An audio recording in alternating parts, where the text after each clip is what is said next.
Hello friends, welcome you all. आज हम vision IAS के 23 सितंबर वाले डेली करंट अफेयर्स डिस्कस करेंगे। So let's move to our first article. WHO यानी कि world health organisation releases a strict air quality guidelines after 16 years. तो WHO ने 16 साल बाद अब एयर क्वालिटी गाइडलाइंस रिलीज करी है विद सर्टेन स्टैंडर्ड्स। तो हम उस पर डिस्कस करेंगे। तो अगर हम बेसिक की बात करें तो ये जो आपका एयर क्वालिटी गाइडलाइंस लाई गई है, ये आपका लेवल्स ऑफ एयर क्वालिटी को आइडेंटिफाई करेगा which is necessary to protect the health. And ये आपका एज ए रेफरेंस के रूप में इस्तेमाल किया जा सकेगा to assess if and by how much pollution exceeds the base level, क्योंकि इस बेस लेवल के ऊपर अगर पॉल्यूशन लेवल जाता है तो इसके कारण सीरियस हेल्थ कंसर्न्स हो सकते हैं। एंड आप एक फैक्ट यहां से उठा सकते हो, क्योंकि देख लो every year exposure to air pollution आपका 70 लाख या 7 million premature death count करता है, as well as loss of million more healthy years of life, है ना। यानी कि जो एवरेज लाइफ होती है उसको भी कम कर देता है। अगर कोई व्यक्ति प्रॉपर इन्वायरमेंट में, स्वच्छ इन्वायरमेंट में अगर 60 ईयर्स जीता है और अगर इन्वायरमेंट पॉल्यूटेड हो, गंदा हो, तो उसके कारण वो 60 से लेस ही जी सकता है, सरवाइव कर सकता है, बिकॉज उनके जो शरीर के अंग है वो डैमेज होने लगेंगे because of these unhealthy air particles which is in air. And last time WHO ने अपडेट किया था इस गाइडलाइंस को 2005 में, और उसके बाद नए नए एविडेंस आए हैं और उन एविडेंस को आधार मानकर अब नए परिवर्तन के साथ ये गाइडलाइंस लाया गया है to show how air pollution affects the different aspects of life. And ये जो आपका नया गाइडलाइन है ये एयर क्वालिटी लेवल को रिकमेंड करता है 6 पॉल्यूटेंट्स के लिए। कौन कौन से वो 6 पॉल्यूटेंट है? PM2.5, PM10, ये 2 हो गए आपके। फिर ओजोन हो गया, फिर नाइट्रोजन डाइऑक्साइड के लेवल, या फिर sulphur dioxide and carbon monoxide, जिसमें आपके ये स्टैंडर्ड्स भी दिए गए। हमें इन स्टैंडर्ड्स को बेसिकली फैक्ट्स या मेमोराइज करने की जरूरत नहीं है, बस एक ऑब्जर्वेशन के रूप में देखेंगे कि क्या बातें कही है इस स्टैंडर्ड्स में।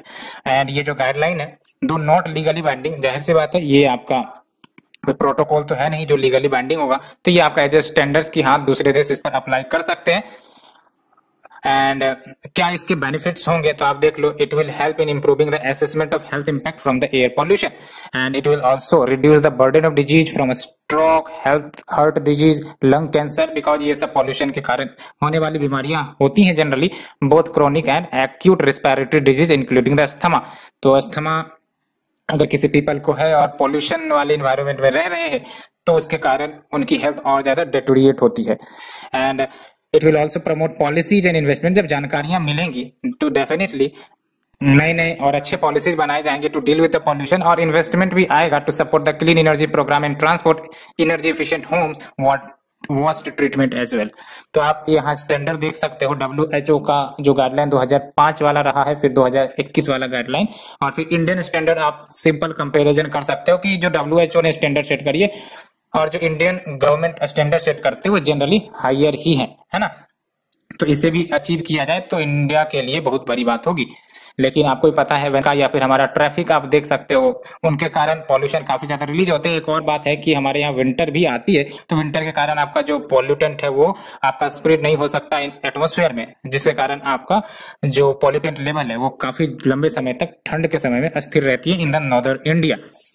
ठीक है, इसलिए दिल्ली सब वाले एरिया में आपको ज्यादा पॉल्यूटेंट और ज्यादा कंसर्निंग पॉल्यूटेंट्स आपको देखने को मिलेंगे, खासकर विंटर में। तो ये आप लेवल देख सकते हो, PM10 का जो लेवल है ये आपका इंडियन स्टैंडर्ड, रेड कलर में इंडियन स्टैंडर्ड है, और फिर आपका जो ग्रीन कलर में है वो आपका 2005 का स्टैंडर्ड है, और आपका जो ब्लू कलर में है वो आपका डार्क ब्लू तो 2021 का स्टैंडर्ड है ना। तो देख सकते हो ओजोन के क्षेत्र में इंडियन गवर्नमेंट का या फिर आपका जो WHO का स्टैंडर्ड रहा है वो सेम रहा है, एज वेल एज आपका NO2 में देख लो स्टैंडर्ड इंडिया का ज्यादा रहा है एक्सपेक्टेशन फ्रॉम द WHO। तो ये आपके कुछ हैं जो आप देख सकते हो, कंपेयर कर सकते हो, है ना।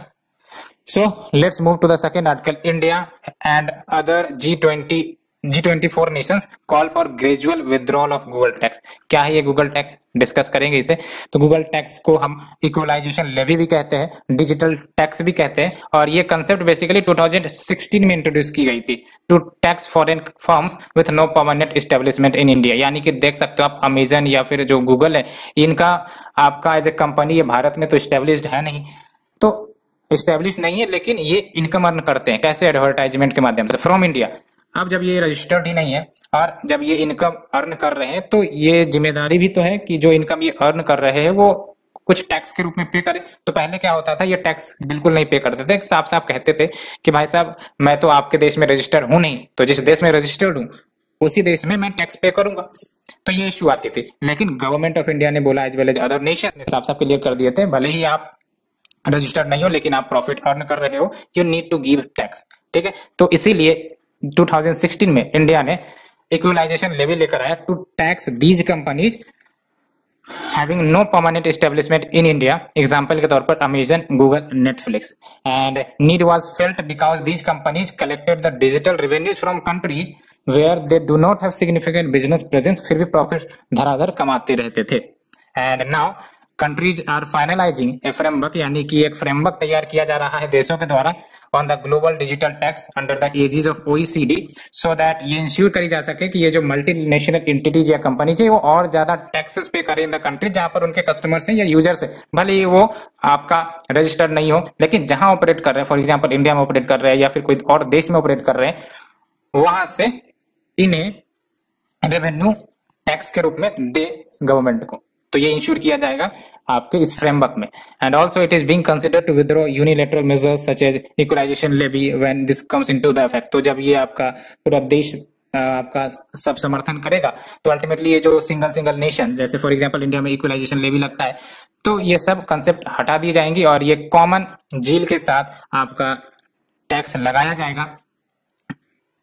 और ये सारे यूनिलैटरल मेजर्स जो लगाए जाते हैं वो विथड्रॉ किए जाएंगे। And proposed multilateral solution consist of 2 components. तो देख लो, जब ये हट जाएंगी तो क्या इसके जगह पर आएगा, तो 2 सॉल्यूशन है। एक तो पिलर 1 ये इंश्योर करेगा कि ये जो लार्ज MNCs हैं इंक्लूडिंग द डिजिटल कंपनीज, ये टैक्स पे करें from where they operate and earn profit. ये काफी इंपॉर्टेंट फैक्ट होने वाली है, फ्रॉम वेयर दे ऑपरेट। ऐसा नहीं कि वो रजिस्टर होने ही चाहिए, जहां से ये ऑपरेट कर रहे हैं। फॉर एग्जाम्पल अगर इंडिया में रहकर ऑपरेट कर रहे हैं तो इनको इंडिया को भी अपने प्रॉफिट पर टैक्स देना पड़ेगा। Pillar 2 basically seeks to ensure कि ये जो आपके लार्ज MNEs हैं यानी multinational company pays at least a global minimum corporate tax rate, जो अभी प्रपोज करी गई है 15% है ना, इसके बारे में हमने डिस्कस भी करी थी। 15% मिनिमम तो दी ही जाए, यानी कि अगर कोई देश 2% ही कॉर्पोरेट टैक्स लगाती है, फॉर एग्जाम्पल आपके जो टैक्स हेवन कंट्रीज है ना, तो बदले में जो गवर्नमेंट को अधिकार होगा कि वो 13% और एक्स्ट्रा लगाए, सो दैट 15% हो जाए। ये हो गया आपका global minimum corporate tax rate regardless the jurisdiction where profits may be recorded. However fearing that deal might not lead to sufficient revenue for developing country, तो G20 ने अब प्रेस किया है ग्रेजुअल रिमूवल कर दिया जाए ऐसे यूनिलैटरल मेजर्स का। तो ये हमने डिस्कस किया about this equalisation levy. Let's move to the next one, dispose fly ash through transparent bid. तो देख लो, ये जो स्टेप मिनिस्ट्री ऑफ पावर के द्वारा ली जा रही है और इसका basic objective electricity tariff and burden जो कंज्यूमर्स के ऊपर डाले जाते हैं उसको रिड्यूस किया जाए, as well as fly ash utilisation की जो पॉलिसी है उसका जो यूजेज है, उसका जो यूटिलाइजेशन है उसको इम्प्रूव किया जाए through out the country.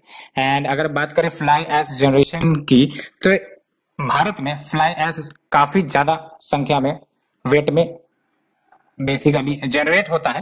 Approx आप डाटा भी देख लो, 2 to 6 मिलियन टन 2018-19 में जनरेट हुए थे और इसमें से 2 to 6 million ton about 83% of fly ash utilise किए गए थे। ये फ्लाई एश है क्या? बेसिकली ये जो कोल जलाए जाते हैं थर्मल पावर प्लांट के द्वारा, इनके जो बाय प्रोडक्ट निकलते हैं solid black colour powdery form से, यही होते हैं फ्लाई एश। अब ये काफी ज्यादा CO2 के फॉर्म में ये एब्जॉर्ब किए जाते हैं, तो ये एनवायरनमेंट में ग्लोबल वार्मिंग काउज कर सकते हैं। तो बेसिकली इन फ्लाई एश को स्टोर कर लिया जाता है और इसके डिफरेंट यूजेस में लाए जाते हैं। फॉर एग्जांपल ब्रिक्स मैन्युफैक्चरिंग, इन सब में यूज किया जाता है। तो ये इसके लिए गवर्नमेंट ने पॉलिसी भी लेकर आई थी, फ्लाई एश यूटिलाइजेशन पॉलिसी, जिसमें मैंडेटरी किया गया था कि जो आपका फ्लाई एश निकलेंगे उसको यूज करना जरूरी है। तो ये आपका बेसिक कंसेप्ट था। और आप देख लो, इंडिया के कोल में आपको याद रखना है जो आपके एश कंटेंट है वो काफी ज्यादा हाई होते हैं ना, high ash content are found in the Indian coal. And when we say fly ash के बारे में अगर बात करें तो fly ash are fine powder और ये बाय प्रोडक्ट है कोल बेस्ड पावर जनरेशन के। कंपोजिशन देख लो फ्लाई एश में क्या क्या मिलते हैं, तो याद रखना आपको मेटल्स भी मिलते हैं आपको फ्लाई एश में, ये एमसीक्यू के रूप में आ सकते हैं, गलत नहीं करना है, ठीक है। तो substantial amount of oxides of silica है ना, तो silicon oxide, aluminium oxide, calcium, arsenic, boron, chromium, lead, ये सब आपको मिल जाते हैं ट्रेस कंसंट्रेशन में, लेकिन मिलते जरूर हैं। और जैसा कि मैंने आपको बोला था कि Indian coal is a low grade coal लेकिन एस कंटेंट हाई रहते हैं ना, देख सकते हो Indian coal is a low grade with ash content 30 से 45% in comparison to imported coal जिसमें आपका एस कंटेंट 10 से 15% ही रहता है। दिस मीन्स कि आपका एस कंटेंट इंडियन कोल में ज्यादा रहता है। ये क्वेश्चन मैं इसलिए बोल रहा हूँ बिकॉज प्रीलिम्स में प्रीवियस ईयर में क्वेश्चंस पूछे जा चुके हैं और ये राइट है कि आपका इंडिया के जो कोल है उसमें हाई एस कंटेंट रहते हैं, ठीक है। And fly ash disposal is not only requires large area of land but ये एयर भी पॉल्यूट करते हैं, वाटर भी पॉल्यूट करते हैं। जब ये पाउडर एटमॉस्फेयर में जाएंगे या फिर ग्राउंड में जाएंगे तो डेफिनेटली ये पॉल्यूट करेंगे ही करेंगे, इसलिए इनको यूटिलाइज करना जरूरी है। तो क्या क्या स्टेप्स लिए जा रहे हैं to promote the fly ash utilisation, तो देख लो मिनिस्ट्री ऑफ एनवायरनमेंट ने नोटिफिकेशन इश्यू किया था जिसके तहत 100% फ्लाई एश यूटिलाइजेशन को अचीव करना है, यानी कि जो भी आपके फ्लाई एश रिलीज हो रहे हैं उसको 100% यूटिलाइज करना है, 100% यूटिलाइज करना है in 3 to 5 years। And notification also introduce polluter pays principle with ₹1000 per ton fine on unutilized ash। What do you mean by polluted pay principle? यानी कि जो पॉल्यूट करेगा वही पे करेगा, यानी कि अगर thermal power plant fly ash generate कर रहे हैं तो इनकी जिम्मेदारी है कि यही आपका उसे यूटिलाइज करवाए और अगर नहीं करवाएंगे तो उनके ऊपर फाइन चार्जेस भी लगेंगे, ठीक है। And ash track mobile app भी है for the ash management and mandatory use of fly ash based products वो किया गया है इन द गवर्नमेंट स्कीम्स या प्रोग्राम जैसे प्रधानमंत्री ग्रामीण सड़क योजना, ठीक है। तो ये हमने डिस्कस किया फ्लाई एश के बारे में and the related policy the government is going to bring. So let's move to the next article. Arogya Manthan 3.0 launched to celebrate 3 years of Ayushman Bharat Yojana. फिर से आपका आयुष्मान भारत योजना न्यूज में आ गया है तो इसे डिस्कस करेंगे। तो ये जो आपका इवेंट है ये सेलिब्रेट करेगा अचीवमेंट्स जो अभी तक किए गए हैं, stock taking to inform the path ahead with the experience sharing, क्या गड़बड़ी रही, क्या ठीक तरीके से इंप्लीमेंट हुआ या नहीं, ये सब जो एक्सपीरियंस है लर्निंग है वो सब इन्फॉर्म करी जाएंगी from peers around the world. And Ayushman Bharat के बेसिक की बात करें तो ये आपका फ्लैगशिप स्कीम है गवर्नमेंट ऑफ इंडिया की और ये लॉन्च करी गई as recommended by national health policy 2017 और इसके तहत जो ऑब्जेक्टिव है to achieve universal health coverage, यानी कि सभी को हेल्थ कवरेज मिले चाहे वो पुअर हो या फिर रिच हो, है ना। And it comprises following 2 inter related components, एक तो आपका हेल्थ एंड वेलनेस सेंटर है, दूसरा प्रधानमंत्री जन आरोग्य योजना है। When we say about health and wellness centre तो ये जो आपके सेंटर्स है ये डिलीवर करेंगे comprehensive primary health care bringing health care closer to the homes of the people. तो ये जो आपके health and wellness centre create किए जाएंगे काफी ज्यादा घरों के हाउस होल्ड के नजदीक होंगे सो दैट अगर कोई प्रॉब्लम आती है, कुछ चेकअप करवाना है ना, या फिर वैक्सीन की बात कर लो तो ये सब इन सेंटर्स में जाके टेक कर सकते हैं। तो देख लो आपका क्या क्या कवर किया जाएगा हेल्थ एंड वेलनेस सेंटर में, तो क्या क्या सर्विसेज प्रोवाइड करी जाएंगी, तो maternal and child health services provide कर दी जाएंगी, नॉन कम्युनिकेबल डिजीजेस ऐसे रिलेटेड आपके services including free essential drugs भी दी जा सकती है यहाँ, एंड डायग्नोसिस सर्विसेज भी रहेंगे, ब्लड प्रेशर चेक है ना, बीपी चेक, डायबिटीज चेक, ये सब जैसी सुविधाएं हो सकती है इन सेंटर्स में। व्हेन वी से अबाउट प्रधानमंत्री जन आरोग्य योजना तो इसके तहत हेल्थ इंश्योरेंस स्कीम प्रोवाइड करी जा रही है 5 लाख पर फैमिली, याद रखना है आपको 5 लाख पर फैमिली पर ईयर का हेल्थ इंश्योरेंस कवरेज है ना। लेकिन ये सेकेंडरी और टर्शियरी केयर हॉस्पिटलाइजेशन के लिए कवर करी गई हैं and it covers approx 10.74 crore poor and vulnerable families, ठीक है। और एक हाउस होल्ड में ऑन एवरेज 5 पर्सन होते हैं तो ओवरऑल 50 करोड़ पीपल्स को ये कवर करेगा और जो बेनिफिशियरी होंगे वो सोशियो इकोनॉमिक का सेंसस 2011 के डाटा पर होगा। तो क्या अचीवमेंट्स अभी तक करी गई हैं आप देख लो। हेल्थ इंश्योरेंस कवरेज में इंप्रूवमेंट आया है, आप देख लो अप्रोक्सीमेटली 16.5 करोड़ जिसमें आपका 10.66 करोड़ पीएमजे के बेनिफिशियरीज हैं और 5.85 करोड़ स्टेट के बेनिफिशियरीज हैं, ये कार्ड इश्यू करी गई है। And improved access to quality health care as well, तो पीएमजे ने फैसिलिटेट किया है approximately 2.2 crore hospital admissions, nearly 60% of all hospitalisation वो आपका प्राइवेट सेक्टर से आया है। वाई? बिकॉज इनको तो पैसे मिल जाएंगे आराम से, तो भले ही कोई अगर बीमार है, उनको इलाज करवाना है सेकेंडरी या टर्शियरी हॉस्पिटलाइजेशन का के तहत, और अगर वो बेनिफिशियरी है तो वो प्राइवेट में भी जा सकते हैं, प्राइवेट इम्पैनल्ड हॉस्पिटल में जा सकते हैं। And next is your gender equality, इसे भी इंश्योर करता है। आप देख सकते हैं approximately 50% of the Ayushman card receipts ये वुमेन रही हैं, and over 47% of the authorised hospital admission ये भी वुमेन के द्वारा ही अवेल करी गई है। तो कहीं ना कहीं जेंडर इक्वलिटी भी यहाँ देखने को मिल रही है। Improved access to quality health care ये भी देखने को मिल रहा है, as well as improved health insurance coverage ये भी देखने को मिल रहा है। तो ये कुछ अचीवमेंट्स रही हैं आपके। तो पॉजिटिव्स है कहने का मतलब, क्योंकि स्कीम्स के पॉजिटिव्स या निगेटिव्स हो सकते हैं, यहाँ पर पॉजिटिव्स की बात करी गई है, ठीक है, कि क्या हासिल किया गया है अब तक। Next is your India endorses objectives of global covid summit. तो देख लो, ये जो आपका समिट है ये यूएस के द्वारा ऑर्गेनाइज किया गया, जिसका basic aim to align around the global targets जो G7 ने G20 सब ने सेट किए थे, and taking associated required action to end the कोविड-19 pandemic and build back better. यानी कि जो भी प्लेटफॉर्म्स पर डिफरेंट ने अपने अपने टारगेट्स रखे थे उनको फुलफिल तो भी तो करना पड़ेगा, तो उसे फुलफिल करने के लिए वो एक्शंस भी तो लेने पड़ेंगे। तो उसी से जुड़ा आपका ये समिट ऑर्गेनाइज किया गया था। एंड की टारगेट्स जो कवर किए जाएंगे, पहली बात तो यही कि vaccinate the world by supporting G20, 40% global vaccination by end of 2021। WHO goal क्या रहा है, तो एटलीस्ट 70% ग्लोबल वैक्सीनेशन हो जाए 2022 तक, and manufacturing doses for adequate supplies to all countries by 2022, as well as other जो टारगेट्स कवर किए गए, सेव लाइव्स नाउ। तो अभी जो सबसे बड़ा कंसर्न था ऑक्सीजन क्राइसिस का, है ना, क्योंकि ऑक्सीजन नहीं मिलने के कारण कहीं ना कहीं लाइफ नहीं बच पा रही थी। तो एक आपका सेव लाइफ नाउ वाला कंसेप्ट निकल कर आया। कैसे, तो ऑक्सीजन क्राइसिस की समस्याओं को सॉल्व किया जाए, टेस्टिंग गैप्स को खत्म किया जाए, बिल्डिंग सर्ज पीपीई को बनाने पड़ेंगे, पीपीई मैन्युफैक्चरिंग कैपेसिटी बढ़ाने पड़ेंगे, along with timely access to therapeutics and better detection, monitoring and mitigation of the new COVID-19 variants, and build back better। कैसे, by creating sustainable health security financing, catalyzing political leadership जो setup करी गई थी global health threat council 2021 में, and supporting the G20's call for a global ministerial health and finance board। and Prime Minister Modi while addressing the summit इन्होंने कहा है कि supply chain जो रॉ मटेरियल्स के होने हैं उनको जरूरी है भारत के लिए, तभी जाके वैक्सीन प्रोडक्शन होगा, और इसको ओपन रखने की जरूरत है ना, क्योंकि आपको पता है भारत वैक्सीन भले ही बनाता है लेकिन रॉ मटेरियल की रिक्वायरमेंट दूसरे देश से ही कवर अप होती है, ठीक है। तो supply chains of raw materials needed for vaccine production must be kept open, and mutual recognition of vaccine certificates to make international travel easier, thereby addressing the pandemic's economic effect as well, ठीक है। यानी कि vaccine certificate, अभी देख लो news में आया था कि यूके जो है एक्सेप्ट नहीं कर रहे भारत के वैक्सीन सर्टिफिकेट, तो यहाँ पर फिर भारत ने कह दिया कि ऐसा नहीं चलेगा, म्यूचुअल रिकॉग्निशन होना चाहिए वैक्सीन सर्टिफिकेट का, so that international travel easier हो और इकोनॉमिक स्ट्रेस जो आई है उसमें सुधार हो सके। Next is your India UAE to sign comprehensive economic partnership agreement CEPA by March 2022।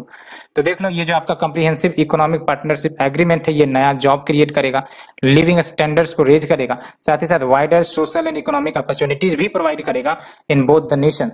And new strategic economic agreement ये कहीं ना कहीं बायलैटरल ट्रेड कहीं ना कहीं एक्सपेक्टेड है कि इंक्रीज करेगा, because it is an economic partnership agreement. तो जो बायलैटरल ट्रेड दोनों देश के बीच में होते हैं वो इंक्रीज हो सकती है to about $100 billion within 5 years of the signed agreement। तो पॉजिटिव्स है कहीं ना कहीं। एंड इंडिया यूएई रिलेशंस की बात करें तो पहली बात तो इकोनॉमिक एंड कमर्शियल रिलेशन की बात करते हैं तो यूएई आपका थर्ड लार्जेस्ट ट्रेडिंग पार्टनर है, इंडिया का third largest, first and second कौन है। और बायलैटरल ट्रेड आप देख लो दोनों देश के बीच 2019-20 के डाटा की बात करें तो $59 बिलियन रहा है, और India was the UAE second largest trading partner 2019 में, लेकिन 2020 में आपका खिसक कर थर्ड में आ गया है। And UAE is also India second largest export destination, यानी कि सबसे ज्यादा वैल्यू का सामान भारत पहला नंबर पर तो यूएसए को एक्सपोर्ट करता है, दूसरे नंबर पर आपका यूएई को एक्सपोर्ट करता है ना, तो सेकंड लार्जेस्ट एक्सपोर्ट डेस्टिनेशन है after US. And UAE is the 8th largest investor in India, और इन्होंने अब तक $11 बिलियन तक का इन्वेस्टमेंट कर दिया है between April 2000 to March 2021। And energy corporation में तो कहीं ना कहीं एक योगदान होगा ही होगा, जिसके तहत strategic crude oil reserves setup करे जाएंगे मैंगलोर में, है ना। व्हेन वी से स्ट्रेटेजिक क्रूड ऑयल रिजर्व्स, तो इसका मतलब वैसे ऑयल रिजर्व जो डेडिकेट किए गए हों कि अगर आपका मार्केट में इंटरनेशनल लेवल पर ऑयल क्राइसिस आता है तो हमारे पास उतना ज्यादा ऑयल रिजर्व तो रहे, ऑयल कंटेंट रहे कि हम कम से कम शॉर्ट पीरियड के लिए सही 1 मंथ 2 मंथ अपने स्टोर्ड ऑयल से अपना जो काम चला सकते हैं जब तक इंटरनेशनल मार्केट में गड़बड़ी शांत ना हो जाए। तो ये होता है आपका स्ट्रेटेजिक क्रूड ऑयल रिजर्व। तो इसको मैंगलोर में सेटअप करने की बात करी गई है। And development of mega refinery and petrochemicals complex at Ratnagiri along with Saudi Arabia. Strategic के बारे में क्या बात करी गई है देख लो। Integral to India extended neighbourhood and look west policy. और यूएई अप्रोक्स आपका 3.3 मिलियन इंडियंस, यानी कि आपका 33 लाख इंडियंस यहाँ आपका एज ए माइग्रेंट के रूप में यहाँ रहते हैं। And 30% of the UAE population, तो काफी मेजर शेयर आप देख सकते हो ना, home to nearly 3.3 million Indians. And let's move to the shorter news. SAARC, तो सार्क का न्यूज आ चुका है। क्यों? बिकॉज सार्क की जो मीटिंग है वो कैंसिल कर दी गई क्योंकि जो member states were unable to agree upon the participation of Afghanistan, क्योंकि अफगानिस्तान में डिस्टर्बेंस फिलहाल चल रहा है। सार्क की बात करें तो ये आपका रीजनल इंटर गवर्नमेंटल ऑर्गेनाइजेशन है साउथ एशियन कंट्रीज का, जो 1985 में स्टेब्लिश करी गई थी। परमानेंट सेक्रेटेरिएट आपका काठमांडू में स्टेब्लिश किया गया 1987 में। और इनके मेंबर नेशंस की बात करें तो इंडिया, बांग्लादेश, भूटान, नेपाल, मालदीव्स, पाकिस्तान, श्रीलंका, अफगानिस्तान है ना। वाई? बिकॉज साउथ एशिया में साउथ एशियन नेशन आते हैं, तो आपका म्यांमार नहीं आएगा क्योंकि म्यांमार आपका साउथ ईस्ट एशियन नेशन है, ठीक है। दैट्स वाई अफगानिस्तान आएंगे, मालदीव्स आएंगे, श्रीलंका भी आएंगे, नेपाल, भूटान भी आएंगे, इंडिया भी आएगा और आपका पाकिस्तान भी आएगा, ठीक है, बांग्लादेश भी आएंगे। एंड लास्ट सार्क समिट 2014 में हुआ था which was held in Kathmandu. And subsequent summits वो नहीं हो सके because of the strained relation between India and Pakistan. And next is your center proposes 50,000 rupees ex gratia for COVID death। तो देख लो, नेशनल डिजास्टर मैनेजमेंट अथॉरिटी ने recommend किया है कि 50,000 rupees each as ex gratia assistance दिया जाए to the next kin of those जो डाई करी हैं कोविड-19 के कारण। इससे पहले सुप्रीम कोर्ट ने डायरेक्ट भी किया था एनडीएमए को कि वो रिकमेंड करे guidelines for giving ex gratia assistance to the families of person who died because of कोविड-19 and it is mandated under section 12 clause 3 of the disaster management act 2005 and money provide करी जाएंगी by the state from the state disaster response fund. Next is your women in armed forces. ये issue अभी run हो रही है, तो काफी contemporary issue आप कह सकते हो। Supreme court while responding to the ministry of defence statement कि जो आपका मैकेनिज्म होगा to induct women into national defence academy by 2022, है ना, ये मैकेनिज्म बाय 2022 तैयार करने के लिए डेट दी गई। एंड उसके बाद आपका वुमेन जो है उनको अलाउ किया जाएगा to write NDA in November 2021।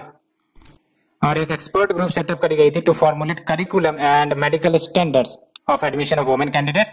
And इससे पहले सुप्रीम कोर्ट ने क्रिटिसाइज किया था सेंटर को as well as Indian army को बिकॉज डिस्क्रिमिनेटिंग कहीं ना कहीं देखने को मिल रहा था in the field of employment on the ground of gender and has asked to change the mindset problem about allowing women cadets in the NDA।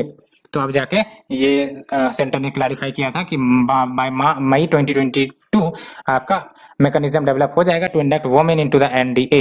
Next is your national single window system. तो ministry of commerce ने national single window system launch कर दिया है which is a one stop shop for investors for approval and clearance, है ना। तो अगर कोई इन्वेस्टर्स है उनको परमिशन अप्रूवल क्लियरेंसेस चाहिए तो there will be one stop shop for this investors, that is your national single window system. और ये ट्रांसपेरेंसी भी लाएगी, accountability, responsiveness in approval and registration. And ये आपका कैसे वर्क करेगा, तो ये बेसिकली पोर्टल होगा which will be a single window portal, यानी कि यहीं पर से आपको सारे चीज मिल जाएंगे, आपके क्लियरेंस मिल जाएंगे, अप्रूवल मिल जाएंगे, है ना। कोई जानकारी लेनी है तो यहाँ से मिल जाएंगे। और इससे होगा क्या, तो ईज ऑफ डूइंग बिजनेस में प्रमोशन होगी by integrating the existing clearance system from central department and state. तो अभी क्या होता है बेसिकली ज्यादातर केसेस में आपको फिजिकली जाने पड़ते हैं, दौड़ भाग करने पड़ते हैं ना, तो इन्वेस्टर्स हिचकिचाते हैं कि भाई साहब जाना है तो टाइम वेस्टेज होगा कि नहीं होगा, ये सब इश्यू चलती रहती है। इसलिए ये आपका सिंगल विंडो पोर्टल लाया जा रहा है सो दैट ट्रांसपेरेंसी टाइम में ही आपका ये जो डिसीजन हुआ अप्रूव हो जाए। And NSWS will provide online services like know your approval की अप्रूवल हुआ या नहीं, common registration and state registration form, document repository as well. Next जो प्रायोरिटी सेक्टर लैंडिंग, ये आप सुनते रहते होगे, इस पर क्वेश्चन भी आते हैं। तो priority sector lending certificate premium बढ़ती जा रही है and there is a difficulties to meet the PSL target. तो बैंक्स अब पीएसएल टैग मांग रहे हैं for retail trade and infrastructure. तो जो पीएसएल है, priority sector lending, it represent the sector जहां पर गवर्नमेंट और आरबीआई साफ साफ ये कहती है कि भाई साहब ये सेक्टर है, कुछ गिने चुने सेक्टर है और यहाँ पर आपको प्रायोरिटी है कि आपको लोन देने ही है ना। तो इन सेक्टर को प्रायोरिटी दी जाती है over others for development of the basic needs of the country. तो आरबीआई ने फॉलोइंग सेक्टर्स को पीएसएल में डाला है from time to time. Agriculture sector के लिए है, micro and small medium enterprises, export credit के लिए भी है, education, housing, social infrastructure, renewable energy और भी बहुत सारी कैटेगरीज है ना। स्टार्टअप्स के लिए भी नया इंक्लूड किया गया है। तो याद रखना आपका एक्सपोर्ट क्रेडिट के लिए भी आपका इंक्लूडेड है पीएसएल में। Next is your light Fidelity technology life I, ये क्वेश्चन भी आ चुका है प्रीलिम्स में पहले और इस बार भी आने की संभावना है। तो recently students educational and cultural movement of Ladakh SECMOL institute इन्होंने लाइफ आई नेटवर्क को रिसीव कर लिया। व्हेन वी से लाइफ आई, इसका मतलब जो डाटा है वो ट्रांसफर किए तो जाएंगे बट लाइट बीम स्पेक्ट्रम के माध्यम से via open space in outdoor and अगर वो इंडोर रहेगा तो इंडोर एनवायरमेंट में, है ना। यानी कि when you have the house and एक बेसिकली जो लाइट होंगी उसके माध्यम से आपका डाटा ट्रांसफर होगा। और इसमें क्या होता है, बेसिकली एक सर्टेन ट्रांसफॉर्मेशन की जाती है जिसके तहत जो एलईडी लाइट बल्ब होती है वो पल्सेस रेडिएट करती है, इमिट करती है जो अनडिटेक्टेबल होंगी ह्यूमन आई को and within those emitted pulses data travel कर सकती है to and from the receiver. Advantage क्या है लाइफ आई सिस्टम का, तो ultra fast data connection useful in urban area जहां पर रेडियो स्पेक्ट्रम कंजेस्टेड है तो स्लो हो जाती है speed, and also in rural area जहां पर फाइबर ऑप्टिकल केबल्स या नेटवर्क रीचेबल नहीं है। नेक्स्ट जो वन हॉर्न रेहनो, इसकी न्यूज आई है, आपने भी सुना होगा। तो देख लो, on the occasion of world rhino day जो सितंबर 2022 को सेलिब्रेट किए जाते हैं, असम गवर्नमेंट ने 2400 रेहनो हॉर्न्स को जला दिया है ना। तो सेरेमनी बेसिकली एम क्या था, क्यों किया गया ये, तो जो मिथ है रेहनो हॉर्न्स के बारे में उसको बस्ट करने के लिए। डिस्ट्रीब्यूशन की बात करें रेहनो की तो 71% ऑफ वर्ल्ड पॉपुलेशन आपका काजीरंगा नेशनल पार्क में सबसे ज्यादा संख्या में है ना। तो असम में 71% ऑफ वर्ल्ड पॉपुलेशन ऑफ रेनोसेरस मिल जाते हैं और काजीरंगा यानी कि असम में ही है आपका काजीरंगा और यहाँ पर हाईएस्ट नंबर है। थ्रेट क्या है, पोचिंग की जाती है मेडिकल पर्पस के लिए, which is a biggest threat. याद रखना आपको, poaching for medical purpose biggest threat, habitat loss, loss genetic diversity as well. IUCN में वल्नरेबल है। इनिशिएटिव्स क्या लिए गए, we have the India rhino vision 2020 to expand the rhino range and special rhino protection force भी launch करी गई थी। Next is many species of India could have become possibly extinct, ये आयुष्मान का स्टेटमेंट है। तो व्हेन वी से possibly extinct in the will, तो ये क्रिटिकली इंडेंजर्ड स्पीसीज हैं जो एक्सटिंक्ट होने के कगार पर है या फिर एक्सटिंक्ट इन द विल्ड हो चुके हैं, बट फॉर विच कंफर्मेशन अभी रिक्वायर्ड है, वेरिफिकेशन रिक्वायर्ड है, डाटा रिक्वायर्ड है ना। Indian species that are possibly extinct, तो देख लो, tentacled butterfly ray, dwarf sharkfish, fire coral, coconut crab which is largest terrestrial arthropod in the world. And fishes की category में बोवनी बाब, दियोनाली मिनाऊ, डेक्कन बाब एंड नीलगिरी माइस्टस, ये सब तीनों जो है दक्कन में मिलते हैं। बर्ड्स में pink headed duck, Siberian crane, buffy fish ओल और मलाय ओल, है ना, मलाय ओल। तो ये हमने डिस्कस किया फ्रेंड्स, होप आप लोगों को अंडरस्टैंड हुई हो। आज के लिए इतना ही friend, thank you very much.